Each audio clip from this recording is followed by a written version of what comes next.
Hello বন্ধুরা, কারোর মনের মতন হওয়ার দরকার নাই, নিজের মতো বাঁচো।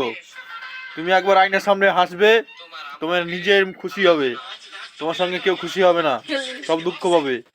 তুমি একবার আয়নার সামনে বসে দাঁড়িয়ে দাঁড়িয়ে কাঁদবে, দেখবে সবার দুনিয়া হাসবে। তো ঠিক বলেছি তো গাইস? কাহা সে দেখ রাও জরুর কমেন্ট করো। কিউকি আর একটা কথা গাইস, নিজেকে কখনো ছোট মনে করবে না কারোর থেকে। কেননা যে যতই বড় হোক না কেন, তার থেকে বড় কেউ আছে। সব থেকে বড় আল্লাহ তোমার আমাকে জায়গায় সবাইকে সৃষ্টি করেছে। কিন্তু নিজেকে কাজের থেকে বড় মনে করবে না, ছোট মনে করবে না। যে যেমন করবে তার সঙ্গে তেমনই ব্যবহার করবে। তো বড় সম্মান হয় আলাদা, ছোট সম্মান হয় আলাদা, কিন্তু তাই বলে নিজেকে ছোট মনে করবে না। মানুষের সম্মান মানুষকে করতে হবে, এটা হচ্ছে একটা কথা গাইস। তো কাউকে অসম্মান করার উদ্দেশ্য নিয়ে কথাটা বলিনি।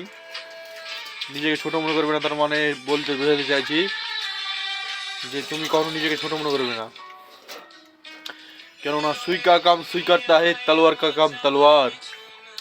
एक कुड़ोली में एक तुम कभी अपने दाढ़ी नहीं कमा सकते, और एक ब्लेड में कितना ही धार हो, कभी एक पेड़ की गाछ नहीं काट सकता है।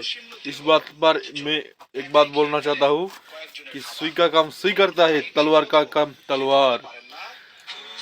तो कहाँ से देख रहा हो जरूर कमेंट करो। ये देख लो मेरे भाई, এই যে রাত এখন বাজছে তোমার 11:30, ভাত টাত খেলো, ফ্রি ফায়ার খেলবে সারা রাত। কে কে চিনো ফ্রি ফায়ার লাভার?